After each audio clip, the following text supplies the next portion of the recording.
Hello friends, today we will try to understand these concepts of displacement, velocity and acceleration in linear ESHM. Linear ESHM is a linear periodic motion in which particle moves to and fro about the mean position along a straight line path. Linear ESHMमध्ये particle नेहमी या सरळ मार्गावरती main पोझिशनच्या मागे आणि पुढे आपली motion perform करत असतो. When this particle is continuously performing linear ESHM, its displacement x is continuously changing. प्रत्येक वेळी डिस्प्लेसमेंट बदलत जातं. डिस्प्लेसमेंट म्हणजे मेन पोझिशनपासूनचं अंतर, ते कंटिन्युअसली बदलत जातं. मेन पोझिशनमध्ये 0 असतं. एक्स्ट्रीम पोझिशनला पार्टिकल गेल्यानंतर x equal to a, that is called as amplitude, that is maximum displacement. पुन्हा ते कमी होतं, 0 होतं, परत नंतर -a होतं. अशा पद्धतीने हे डिस्प्लेसमेंट कंटिन्युअसली बदलत असतं. व्हेलॉसिटीही बदलत असते, ॲक्सेलरेशनही बदलत असतं. The general expression for displacement of a particle is given by x equal to a sin omega t plus phi. So this is equation 1. In this equation, x is a displacement from mean position, that is always measured from mean position. See this second figure, this x is a displacement from mean position. A is amplitude. Amplitude means maximum displacement from mean position. म्हणजे ह्या main पोझिशनपासून जे आहे particle जास्तीत जास्त किती दूर जातो ते अंतर म्हणजे amplitude. x equal to a. याच्यापेक्षा जास्त डिस्प्लेसमेंट होत नाही. x इक्वल टू a झाल्यानंतर परत डिस्प्लेसमेंट कमी होत जातं. Omega is a angular velocity which is constant. t is a time which is continuously changing and phi is called as a phase constant or initial phase. हा phase constant म्हणजे काय किंवा initial phase म्हणजे काय, तर तो त्याच्यावर ठरतं की पार्टिकलनी मोशन इनिशियली कुठून स्टार्ट केलेली आहे. म्हणजे पार्टिकल जेव्हा आपली मोशन स्टार्ट करताना मेन पोझिशनपासून स्टार्ट करेल तेव्हा फायची एक व्हॅल्यू असते. जेव्हा पार्टिकल आपली मोशन स्टार्ट करताना इथून एक्स्ट्रीम पोझिशनपासून स्टार्ट करेल तेव्हा दुसरी व्हॅल्यू असते.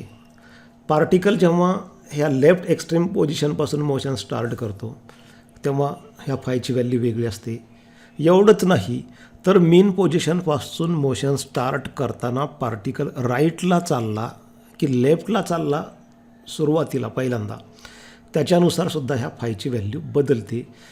किंवा कदाचित पार्टिकल मेन पोझिशनही नाही, एक्स्ट्रीम पोझिशनही नाही, मधूनच कुठून तरी मोशन स्टार्ट करेल तेव्हा फायची एक वेगळी व्हॅल्यू असते.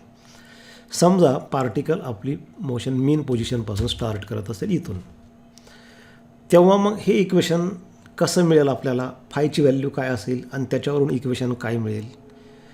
आणि जर समजा मोशन एक्स्ट्रीम पोझिशनपासून स्टार्ट केली तर फायची व्हॅल्यू काय मिळेल आणि हे इक्वेशन कसं होईल, या दोन केसेस आज आपल्याला बघायचं आहे. Initially suppose the particle start the motion from mean position from here. So we will get one equation. When particle starts from mean position means in this case x equal to 0 initially. Particle start the motion from mean position means x equal to 0 and t equal to 0 because it is initial time. Start motion starts, starting ला time 0 असणार. So keep these two values in this equation 1. We get 0 equal to x equal to 0. A sin 0 plus phi because t is 0. 0 multiplied by anything is 0. So 0 equal to a sin 0 plus phi. That is 0 equal to a sin phi because 0 plus phi is phi. Now a is not 0. That means sin phi is 0. लक्षात घ्या, जेव्हा दोन क्वांटिटीजचा product 0 असतो आणि आपल्याला माहीत आहे की त्यातली एक क्वांटिटी 0 नाही, तेव्हा डेफिनेटली दुसरी 0 असली पाहिजे. आता आपल्याला डेफिनेटली माहिती आहे की ॲम्प्लिट्यूड 0 असू शकत नाही, कारण बघा x इक्वल टू 0 इथं हे ॲम्प्लिट्यूड आहे, हे 0 असणारच नाही. ॲम्प्लिट्यूड 0 असेल तर मोशनच होणार नाही. So a is not 0 means sine phi is 0, but a is not equal to 0, therefore sine phi is 0. आता साइन फाय 0 असेल तर फाय किती असायला पाहिजे, तर त्यासाठी फायची व्हॅल्यू 0 किंवा पाय पाहिजे. बिकॉज साइन 0 इज 0, साइन पाय इज ऑल्सो 0. म्हणून एकतर फायची व्हॅल्यू 0 असेल किंवा फायची व्हॅल्यू पाय असेल. तर आपण ह्या दोन व्हॅल्यू समजा याच्यामध्ये ठेवल्या इक्वेशन 1मध्ये दोन इक्वेशन्स आपल्याला मिळतील. पहिलं एक तर असं मिळेल x equal to a sine omega t plus 0 किंवा x equal to a sine omega t plus 5. आता दोन्ही इक्वेशन आपल्याला हे डिस्प्लेसमेंटची इक्वेशन आहे आणि दोन्ही इक्वेशन कधी मिळतात, जेव्हा पार्टिकल मीन पोझिशनपासून, बघा इथं मीन पोझिशनपासून मोशन स्टार्ट करतो. ह्या मीन पोझिशनपासून मोशन इथून स्टार्ट करतो. आता त्यातलं हे पहिलं इक्वेशन काय दाखवतं, तर मोशन स्टार्ट करताना पार्टिकल राईटला जात असतो ह्या पहिल्या इक्वेशनमध्ये. आणि दुसरं इक्वेशन कधी वापरायचं, जेव्हा मोशन मीन पोझिशनपासून स्टार्ट होते परंतु पार्टिकल लेफ्टला जातो. शेवटी मीन पोझिशनपासून स्टार्ट होते, हे महत्त्वाचं आहे. आता यावरून पहिल्या इक्वेशनवरून मिळेल ए साईन ओमेगा टी, कारण 0 सोडून देऊ आपण. दुसऱ्यावरून मिळतं x equal to a sine omega t plus 5, sine omega t plus 5 म्हणजे मायनस साईन ओमेगा टी. त्यामुळं हे इक्वेशन मिळतं x equal to plus minus a sine omega t. Plus कधी घ्यायचं, जेव्हा इनिशियल कंडिशन असेल, म्हणजे मेन पोझिशनपासून मोशन स्टार्ट होत असेल आणि पार्टिकल राईटला जात असेल स्टार्टिंगला तर. आणि मायनस कधी घ्यायचं, मोशन मेन पोझिशनपासूनच स्टार्ट होते परंतु पार्टिकल लेफ्टला जातो अगोदर. म्हणजे पार्टिकल मेन पोझिशनपासून मोशन स्टार्ट करत असेल तर हे इक्वेशन यूज करायचं. This equation 1 is called as a general expression for displacement because it can be used for any initial position from mean position or extreme position or any position, any initial position. सुरुवातीला particle कुठल्याही पोझिशनला असू द्या, मीन, extreme किंवा मध्ये कुठेही किंवा left extreme किंवा मध्ये कुठेही, त्यावेळेस हे इक्वेशन वापरायचं. ही फायची व्हॅल्यू त्याप्रमाणे बदलेल. पण हे इक्वेशन कधी वापरू शकता, only in that case when the particle start the motion from mean position. When the particle start motion from mean position and goes towards right, then use a plus sign. When particle start motion from mean position and goes towards left, then use negative sign. You cannot use this equation for a motion starting from extreme position or any other position other than mean position. हे equation तुम्ही main पोझिशनच्या व्यतिरिक्त इतर दुसरीकडून कुठून तरी motion start होत असेल सुरुवातीला, तर तुम्ही हे इक्वेशन वापरू शकत नाही. हे फक्त मेन पोझिशनसाठी तुम्ही वापरू शकता. Now what will be the equation when the particle start the motion from extreme position. X equal to a sine omega t, म्हणजे एक्स म्हणजे हे अंतर आहे, तुम्हाला टी इतक्या वेळानंतर ते अंतर काढायचं आहे. पण समजा आता पार्टिकलनी मोशन आपली एक्स्ट्रीम पोझिशनपासून स्टार्ट केलेली इथून, आणि तो मोशन स्टार्ट करून काही वेळानंतर या ठिकाणी आलेला आहे. त्यावेळेस हे डिस्प्लेसमेंट काढण्यासाठी तुम्हाला इक्वेशन ह्याच्यामध्ये कसा बदल होईल, जर पार्टिकल इथून मोशन स्टार्ट करत असेल तर हेच इक्वेशन थोडं वेगळं बदलेल. कशा पद्धतीने, when the particle start from extreme position initially t equal to 0 because when motion start means initial time is 0 and here x equal to a because initially when the motion start particle is at extreme position and at extreme position this displacement is a. Therefore if we keep these values t equal to 0 here, t equal to 0 and x equal to a, what we get, see here x equal to a sin omega t plus phi. Here we have to keep x equal to a and t equal to 0, so we get a equal to a sin omega into 0 plus phi. Now divide both sides by a. A will get cancel. A is non-zero, therefore we can divide. 0 असेल तर आपण divide नाही करू शकणार, पण a हे 0 नाही आपल्याला माहीत आहे. So we get a equal to a sine 0 plus pi. म्हणजे अजून a ने डिवाइड केलं नाही, ते नंतरच्या स्टेपमध्ये आपण करू. Omega into 0 is 0. Anything multiplied by 0 is 0 and sine 0 plus 5 means sine 5. Now here when we divide both sides by a get cancel, we get this equation sine 5 equal to 1. Sine 5ची value 1 कधी असते, म्हणजे कोणता किती अँगलला असते, तर sine 90ला, म्हणजे sine pi by 2ला असते, किंवा 3 पाय बाय 2 म्हणजे 270. म्हणजे याचा अर्थ जेव्हा मोशन मेन पोझिशन एक्स्ट्रीम पोझिशनपासून स्टार्ट होते तेव्हा ह्या इक्वेशनमध्ये फायची व्हॅल्यू घ्यायची असते पाय बाय 2 किंवा 3 पाय बाय 2, आणि मग तुम्हाला डिस्प्लेसमेंट मिळेल कोणत्याही टाईमला. 10 सेकंदानंतर, 15 सेकंदानंतर, 20 सेकंदानंतर तुम्ही आता हे इक्वेशन कसं बदलेल बघा. ह्या इक्वेशनमध्ये जर ठेवलं आपण x = a sin omega t plus five, समजा π/2 ठेवलं किंवा 3π/2, कारण 2 व्हॅल्यूज मिळालेल्या आहेत. साइन ओमेगा टी प्लस π/2 म्हणजे कॉस ओमेगा टी असतं आणि साइन ओमेगा टी प्लस 3π/2 म्हणजे मायनस कॉस ओमेगा टी असतं. त्यामुळं आपल्याला इक्वेशन मिळतं प्लस मायनस ए कॉस ओमेगा टी. प्लस केव्हा, जेव्हा π/2 असेल तर, आणि मायनस केव्हा 3π/2 असेल तर. हे साईनचं कॉस झालं, कारण तो फॉर्म्युला यूज केलेला आहे आपण. मॅथमॅटिक्समध्ये हे सगळे फॉर्म्युले आहेत, त्या डिटेल्समध्ये मी जात नाही. So this is the expression for displacement Wien the particle start the motion from extreme position. Extreme इथून स्टार्ट करत असेल, समजा इथून मोशन स्टार्ट केले एक्स्ट्रीम पोजिशनपासून, आणि एकदा मोशन स्टार्ट झाल्यानंतर तुम्हाला 15 सेकंदानंतर, 20 सेकंदानंतर, 50 सेकंदानंतर पार्टिकल कुठं आहे, कारण तो एका जागेवर थांबणार नाही, तो नेमका कुठं आहे हे काढायचं असेल तर इक्वेशन वापरा. एची व्हॅल्यू तुम्हाला माहिती पाहिजे, ओमेगा कॉन्स्टंट आहे ते माहिती पाहिजे, आणि टाईम म्हणजे किती सेकंदानंतर, त्याच्यावरून तुम्हाला डिस्प्लेसमेंट मिळेल, जे कंटिन्युअसली बदलतं because time is continuously changing. आता यामध्ये प्लस आणि मायनस का, प्लस कधी वापरायचं, जेव्हा π/2 असेल तर. π/2 म्हणजे जेव्हा पार्टिकल मोशन आपली राईट पॉझिटिव्ह एक्स्ट्रीम पोजिशनपासून इथून स्टार्ट करत असेल तेव्हा π/2 घ्या, आणि जनरल एक्सप्रेशन डिस्प्लेसमेंटचं इक्वेशन होतं, जनरल नाही म्हणता येईल त्याला, एक स्पेसिफिक पर्टिक्युलर इक्वेशन झालं. त्यावेळेस इक्वेशन होईल ए कॉस ओमेगा टी. आणि मायनस कधी घ्यायचं, when phi is 3π/2, when the particle start the motion from negative extreme position, this left extreme position, तिथून स्टार्ट होत असेल तर. म्हणजे हे 2 इक्वेशन, एक प्लसचं x = a sine omega t आणि दुसरं x = minus a sine omega t. जेव्हा पार्टिकल आपली मोशन पॉझिटिव्ह एक्स्ट्रीम पोजिशनपासून स्टार्ट करेल तेव्हा plus a cos omega T घ्या. जेव्हा निगेटिव्ह एक्स्ट्रीम पोजिशनपासून स्टार्ट करेल तेव्हा मायनस ए कॉस ओमेगा टी घ्या. परंतु हे इक्वेशन तुम्हाला जेव्हा पार्टिकल आपली मोशन मेन पोजिशनपासून स्टार्ट करेल त्यासाठी वापरता येणार नाही.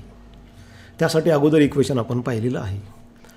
आणि जर एखादा पार्टिकल आपली मोशनमधूनच कुठंतरी स्टार्ट करत असेल तर हे इक्वेशन वापरता येणार नाही. ते अगोदरचं साईनचं पण वापरता येणार नाही. तुम्हाला हे इक्वेशन वापरावं लागेल. ही फायची व्हॅल्यू त्याप्रमाणे मध्ये ती काहीही असू शकते, 0 to 2π मध्ये, 0 to 360 डिग्रीच्या मध्ये. इथे अँगल आपण रेडियनमध्ये घेतलेले आहेत. विद्यार्थी मित्रांनो, यापूर्वीच्या व्हिडिओमध्ये आपण एक फॉर्म्युला, व्हेलॉसिटीचा फॉर्म्युला डिराईव्ह केलेला होता. जेव्हा हा पार्टिकल ह्या सरळ मार्गावरती SHM परफॉर्म करतो आणि त्याची पोझिशन बदलत जाते, हे x हे अंतर सतत बदलत जातं आणि त्याची व्हेलॉसिटीही बदलत जाते. हे x बदललं की व्हेलॉसिटी बदलते. म्हणजे मेन पोझिशनपासून कोणत्या अंतरावर व्हेलॉसिटी काय असेल याचा एक फॉर्म्युला आपण डिराईव्ह केला होता आणि तो अशा पद्धतीने होता. v = plus minus omega √a² - x². Plus minus का, तर जेव्हा हा पार्टिकल टुवर्ड्स राईट जातो तेव्हा व्हेलॉसिटी पॉझिटिव्ह घ्यायची असते, आणि जेव्हा तो डावीकडे जात असतो तेव्हा व्हेलॉसिटी निगेटिव्ह घ्यायची असते. म्हणजे प्लस मायनसवरून आपल्याला डायरेक्शन कळते की राईटला पार्टिकल चालला की लेफ्टला चालला. ए म्हणजे ॲम्प्लिट्यूड आहे, maximum displacement from mean position. ही जी मेन पोझिशन आहे त्याच्यापासूनचं हे मॅक्झिमम डिस्प्लेसमेंट. आणि त्या फॉर्म्युल्यामध्ये x हे आपल्याला माहीत असेल तर व्हेलॉसिटी काढू शकतो. ओमेगा म्हणजे अँग्युलर व्हेलॉसिटी असते जी कॉन्स्टंट असते, जे मागच्या व्हिडिओमध्ये आपण पाहिलेलं आहे. पण तो फॉर्म्युला आपल्याला व्हेलॉसिटी देतो, परंतु त्यासाठी आपल्याला डिस्प्लेसमेंट माहिती पाहिजे, मेन पोझिशनपासूनचं अंतर माहिती पाहिजे. म्हणजे मेन पोझिशनपासून किती अंतरावर व्हेलॉसिटी काय असेल त्या फॉर्म्युल्याने काढता येते. परंतु समजा आपल्याला असा एक फॉर्म्युला पाहिजे की ज्याच्यामध्ये डिस्प्लेसमेंट नाही तर टाईम माहीत असेल तर व्हेलॉसिटी काढता आली पाहिजे. म्हणजे समजा या मेन पोझिशनपासून मोशन स्टार्ट झाल्यानंतर टी इतक्या वेळेनंतर, म्हणजे 10 सेकंद असेल किंवा 20 सेकंद असेल, त्या वेळेनंतर व्हेलॉसिटी काय असेल तर ती कशी काढता येते. Now we know general expression for displacement is x = a sin omega t plus phi. A means amplitude, which is maximum displacement from this mean position. ह्या मीन पोझिशनपासूनचं हे जे काय असेल इथपर्यंतचं मॅक्झिमम डिस्प्लेसमेंट आहे. Omega is angular velocity which is constant. Five is a initial phase, म्हणजे सुरुवातीला particle आपली motion कुठून स्टार्ट करतो ते ह्या फायवरून समजतं. That is called as initial phase. From this equation we can derive expression for velocity. We know velocity is rate of change of displacement. हा व्हेलॉसिटीचा फॉर्म्युला आपल्याला माहिती आहे. Velocity is rate of change of displacement. Therefore, if we take derivative of this displacement x with respect to time t, we get velocity. यामध्ये आपण काय केलं, ह्या एक्सच्या जागेवर हे जे एक्स दिसतं ह्या एक्सच्या जागेवर ही व्हॅल्यू आहे एक्सची ती इथं ठेवली. त्याचं डेरिव्हेटिव्ह आपण घेऊ. आपल्याला माहीत आहे की साईनचं डेरिव्हेटिव्ह असतं कॉस आणि हे कॉम्पोजिट फंक्शन आहे कारण त्याच्या आतमध्ये परत ओमेगा टी प्लस फाय हे फंक्शन आहे. त्यामुळे इथं हे ए कॉन्स्टंट आहे जसं आहे तसं राहील. साईनचं डेरिव्हेटिव्ह झालं कॉस म्हणून cos omega t plus five आलं आणि ओमेगा टीचं डेरिव्हेटिव्ह असतं ओमेगा. हा मॅथमॅटिकल पार्ट आहे, हे मॅथमॅटिक्समध्ये तुमचं झालेलं आहे. So this expression gives velocity. This is an expression for velocity after time t. म्हणजे याचा अर्थ समजा या मेन पोझिशनपासून या फिगरमध्ये बघा, मेन पोझिशनपासून मोशन स्टार्ट झाल्यानंतर किंवा कुठूनही मोशन स्टार्ट झाल्यानंतर टी इतक्या वेळेनंतर, टी म्हणजे हे 10 सेकंद असेल, 20 असेल, 30 असेल, त्या वेळेनंतर पार्टिकल जिथं कुठं असेल त्याची व्हेलॉसिटी काय असेल ती या फॉर्म्युल्याने काढता येते. त्यासाठी आपल्याला ॲम्प्लिट्यूड म्हणजे ह्या मेन पोझिशनपासूनचं हे मॅक्झिमम डिस्प्लेसमेंट माहिती पाहिजे. त्यानंतर omega angular velocity which is constant, ते पिरियडवरून काढता येतं. ओमेगा इक्वल टू 2 पाय टी अशा प्रकारचा एक फॉर्म्युला असतो. म्हणजे पिरियड याच्या एका ऑसिलेशनसाठी लागलेला वेळ माहिती असेल तर ओमेगा माहिती होतं. फाय कॉन्स्टंट आहे. मेन पोझिशनपासून मोशन स्टार्ट होत असेल तर फायची व्हॅल्यू 0 घ्यायची. या एक्स्ट्रीम पोझिशनपासून स्टार्ट होत असेल तर π/2 घ्यायची. या एक्स्ट्रीम पोझिशनपासून स्टार्ट होत असेल तर 3π/2 घ्यायची. म्हणजे हे सुद्धा आपल्याला माहिती असू शकतं. त्याच्यावरून टी इतक्या वेळेनंतर त्या पार्टिकलची व्हेलॉसिटी काय असेल ते आपल्याला काढता येतं. ॲक्सलरेशनसुद्धा आपण टी इतक्या वेळेनंतर काढू शकतो. यापूर्वी आपण ॲक्सलरेशनचा फॉर्म्युला डिराईव्ह केलेला आहे, परंतु तो डिस्प्लेसमेंटवर डिपेंड होता. तो फॉर्म्युला असा आहे, a equal to minus omega square x. A means acceleration, omega square that is constant and x means displacement. म्हणजे डिस्प्लेसमेंट माहीत असेल तर तुम्ही ॲक्सलरेशन काढू शकता. ओमेगा स्क्वेअर हे तर कॉन्स्टंट आहे. Negative sign means direction of acceleration and displacement are opposite to each other. हा फॉर्म्युला आपल्याला माहीत आहे. म्हणजे हे एक्स अंतर तुम्हाला माहीत असेल तर तुम्ही ॲक्सलरेशन काढू शकता मायनस ओमेगा स्क्वेअर एक्स. परंतु आपल्याला टाईम डिपेंडंट फॉर्म्युला पाहिजे की कोणत्या वेळेनंतर किती वेळेनंतर ॲक्सलरेशन काय असेल त्याचा फॉर्म्युला आपल्याला काढायचा आहे. आणि तो कसा काढायचा आहे, we know acceleration is rate of change of velocity and velocity is given by this expression. We have just derived that. आत्ताच आपण हे एक्सप्रेशन डिराईव्ह केलं. ते व्हेलॉसिटीचं एक्सप्रेशन आपण इथं ठेवूयात या इक्वेशनमध्ये आणि मग बघा आपल्याला काय मिळतं. A equal to d/dt of a omega cos omega t plus phi. आता याचा डेरिव्हेटिव्ह घेताना कोसाईनचा डेरिव्हेटिव्ह असतो मायनस साईन. ए ओमेगा हे कॉन्स्टंट आहे. कॉसचा डेरिव्हेटिव्ह होईल मायनस साईन आणि ओमेगा टीचा होईल ओमेगा. हे फाय कॉन्स्टंट आहे. त्यामुळे आपल्याला पुढची स्टेप अशा पद्धतीने मिळेल. हे ए ओमेगा जसं आहे तसं इथं ओमेगा स्क्वेअर का झालं तर ओमेगा टीचा डेरिव्हेटिव्ह ओमेगा येतं, त्यामुळं ते ओमेगा आणि आधीचं ओमेगा हे झालं ओमेगा स्क्वेअर. कॉसचा डेरिव्हेटिव्ह मायनस साईन, त्यामुळे साईन आणि हे मायनस आलं, बाकी जसं आहे तसं. So by using this relation we can derive expression for acceleration. म्हणजे या फॉर्म्युलाचा वापर करून तुम्ही ॲक्सलरेशन काढू शकता. म्हणजे तुम्हाला टाईम माहिती पाहिजे, बाकी सगळं कॉन्स्टंट आहे. ए ही ॲम्प्लिट्यूड आहे which is constant for given S H M. त्या दिलेल्या SHMसाठी हे ॲम्प्लिट्यूड म्हणजे मॅक्झिमम डिस्प्लेसमेंट ते कॉन्स्टंट असतं. मीन पोझिशनपासूनचं हे maximum displacement omega is constant and five is initial phase. मगाशी मी तुम्हाला सांगितल्याप्रमाणे पार्टिकल आपली मोशन कुठून स्टार्ट करतो, मीन पोझिशनपासून इथून स्टार्ट करत असेल तर ओमेगाची व्हॅल्यू 0, एक्स्ट्रीम पोझिशनपासून इथून स्टार्ट करत असेल तर ओमेगा ह्या फायची व्हॅल्यू π/2 घ्यायची असते. Phi that is initial phase. Mean पोझिशनपासून स्टार्ट करत असेल तर ह्या फायची व्हॅल्यू 0 आणि एक्स्ट्रीम पोझिशनपासून स्टार्ट करत असेल तर त्याची व्हॅल्यू π/2. फक्त टाईम व्हेरिएबल आहे, म्हणजे टाईम बदलतो त्याप्रमाणे ॲक्सलरेशन हे बदलत जातं. हे अशा पद्धतीने आपण ॲक्सलरेशन काढू शकतो. त्यानंतर विद्यार्थी मित्रांनो, आपल्याला माहीत आहे velocity of a particle performing SHM is given bye a equal to plus minus omega under root a square minus x square. In this expression, omega is constant, a is amplitude which is also constant, x is the displacement from mean position which is continuously changing because this particle is continuously in motion. Therefore, this x continuously changes and this velocity continuously changes. Velocity सतत बदलत जाते, कमी जास्त होत जाते. यापूर्वी मी तुम्हाला उदाहरण दिलेलं आहे की एखादं मूल झोका खेळत असेल तर ऑब्झर्वेशन करा. मेन पोझिशनमध्ये म्हणजे इथे असते तेव्हा व्हेलॉसिटी मॅक्झिमम असते. जेव्हा पार्टिकल एक्स्ट्रीम पोझिशनकडे जातो तेव्हा व्हेलॉसिटी कमी होते आणि एक्स्ट्रीम पोझिशनला ती मिनिमम होत असते.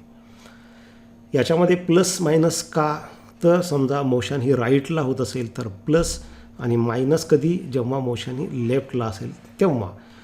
एकच डायरेक्शन आहे, स्ट्रेट लाईन पाथ आहे, फक्त दोनच पॉसिबिलिटी आहे, आयदर फॉरवर्ड ऑर बॅकवर्ड, म्हणून त्यानुसार प्लस मायनस येईल.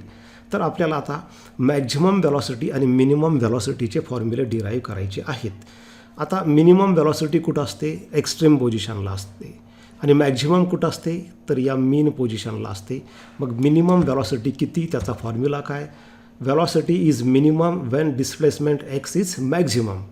कारण यामध्ये पहा तुम्ही बाकी सगळं कॉन्स्टंट आहे आणि एक्स हे व्हेरिएबल आहे आणि एक्सचं साईन मायनस आहे इथं एक्स स्क्वेअरचं, म्हणजे याचा अर्थ जेव्हा हे एक्स स्क्वेअर म्हणजे एक्स मॅक्झिमम होईल तेव्हा व्हेलॉसिटी मिनिमम होईल.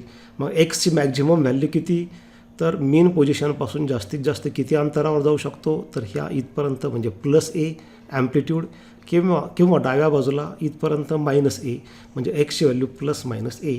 So to find minimum velocity you have to keep x equal to +or-a in this equation. So keep that, we get this step v minimum equal to plus omega under root a square minus a square. एक्सच्या जागी फक्त +-a आपण ठेवलेला आहे, परंतु आपल्याला माहीत आहे स्क्वेअर हा नेहमी पॉझिटिव्हच असतो निगेटिव्ह नंबर असला तरी.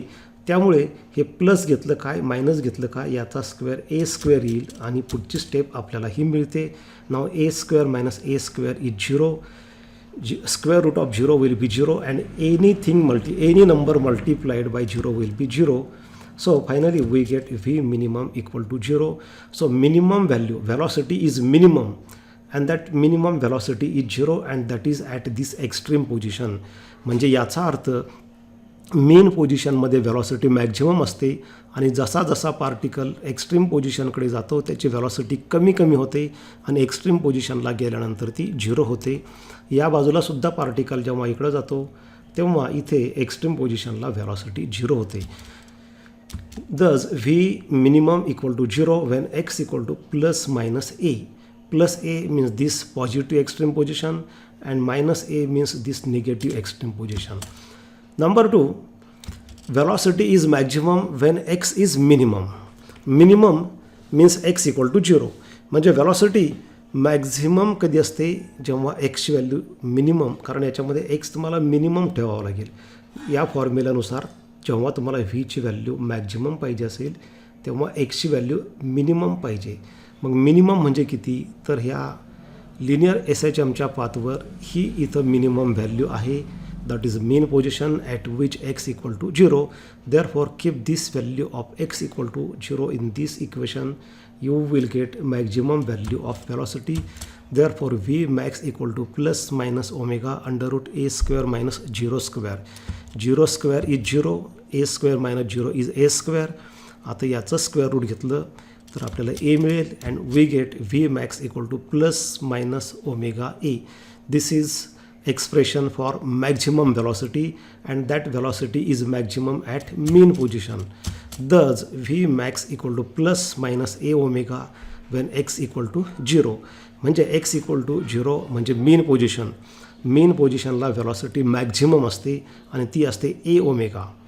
प्लस कधी घ्यायचं जर पार्टिकल मीन पोझिशनमधून राईटला चालला असेल तर, आणि मायनस कधी घ्यायचं मीन पोझिशनमधून पार्टिकल लेफ्टला चालला असेल तर. म्हणजे बघा एखादं मूल झोका खेळत असेल तर मीन पोझिशनमधून तो एकदा पुढं जात असतो आणि एकदा मागं जात असतो. दोन्ही वेळेस त्याची व्हॅलॉसिटी मीन पोझिशनला ही मॅक्झिमम असते, फक्त एकदा ती पुढं जात असते एकदा मागं जात असते. म्हणून हे प्लस किंवा मायनस साईन त्या ठिकाणी येतं. यामध्ये ओमेगा कॉन्स्टंट आहे, ॲम्प्लिट्यूडवरती व्हॅलॉसिटी डिपेंड आहे. म्हणजे याचा अर्थ समजा एखादं मूल झोका खेळताना त्यांनी जर मोठमोठे झोके घेतले तर ॲम्प्लिट्यूड वाढणार, तेव्हा मीन पोझिशनमधला त्याचा जो मॅक्झिमम स्पीड आहे तो सुद्धा वाढणार. Thus velocity is maximum at mean position. म्हणजे मीन पोझिशनला व्हॅलॉसिटी मॅक्झिमम असते, एक्स्ट्रीम पोझिशनकडे जाताना व्हॅलॉसिटी कमी होते आणि एक्स्ट्रीम पोझिशनला व्हॅलॉसिटी 0 होते. Velocity is minimum at extreme position. ज्या प्रकारे लिनियर एसएचएममध्ये पार्टिकलची व्हॅलॉसिटी मॅक्झिमम मिनिमम असते, त्याचं ॲक्सलरेशनसुद्धा कंटिन्युअसली चेंज होत असतं. त्यामुळे ते सुद्धा कुठंतरी मॅक्झिमम येणार आणि कुठंतरी मिनिमम येणार. We have to find extreme values of acceleration means maximum and minimum. Now we know acceleration is given by a equal to omega square x. Acceleration of a particle is minimum when x is minimum, that is x equal to 0. हे कसं काय? We know a equal to omega square x. आता इथं numerical value आपण घेतलेली आहे, त्यामुळे इथं निगेटिव्ह साईन घेतलेलं नाही आपण. यामध्ये ओमेगा स्क्वेअर कॉन्स्टंट आहे, म्हणजे ॲक्सलरेशन फक्त एकाच फॅक्टरवर डिपेंड आहे एक्सवरती. And it is clear that acceleration is directly proportional to x displacement. Therefore when x increases acceleration increases, when x decreases acceleration decreases, when x is minimum acceleration is minimum, and minimum value of x is 0. Therefore we get a minimum equal to omega square into 0. x ची value 0 ठेवली आपण, 0 multiplied by any number is 0. Therefore a minimum is equal to 0. Therefore acceleration of a particle is minimum when x is minimum and that x minimum is 0, which is mean position. Thus a minimum is equal to 0 when x equal to 0, that is mean position. Thus acceleration is minimum at mean position. Similarly, if we want acceleration to be maximum, it will be maximum when x is maximum, because this is formula for acceleration. त्यामुळे जिथं x maximum असेल तिथं acceleration maximum असेल. आणि एक्सची maximum value किती, तर राईटला घेतलं तर प्लस ए आणि लेफ्टला घेतलं तर minus A, that is amplitude. Therefore maximum value of X is plus minus A. If we keep this value of X equal to plus minus A in this equation, we get this numerical value. आता ते plus minus लिहिलं तर असं मिळेल आपल्याला. एक्सची value A ठेवली आपण, plus minus म्हणजे डायरेक्शन्स दाखवतं ते, कारण पार्टिकल मोशनमध्ये असताना दोन्ही बाजूला जात असतो. त्यामुळे ॲक्सलरेशनसुद्धा दोन्ही बाजूला असतं. पॉझिटिव्ह जेव्हा तो एका बाजूला असेल आणि निगेटिव्ह ॲक्सलरेशन जेव्हा पार्टिकल दुसऱ्या एक्स्ट्रीम पोझिशनला असेल. So we get this expression for maximum acceleration. Thus a max equal to omega square a numerically when x is plus minus A, that is extreme position. Therefore acceleration is maximum at extreme position. म्हणजे व्हॅलॉसिटीच्या उलट आहे. S H एममध्ये velocity mean पोझिशनला maximum असते, परंतु acceleration minimum असतं. आणि एक्स्ट्रीम पोझिशनला व्हॅलॉसिटी मिनिमम असते आणि ॲक्सलरेशन मॅक्झिमम असतं. तर अशा पद्धतीने आपण आज डिस्प्लेसमेंट, व्हॅलॉसिटी आणि ॲक्सलरेशनबद्दल अधिक शिकलेलो आहोत. Thanks for watching.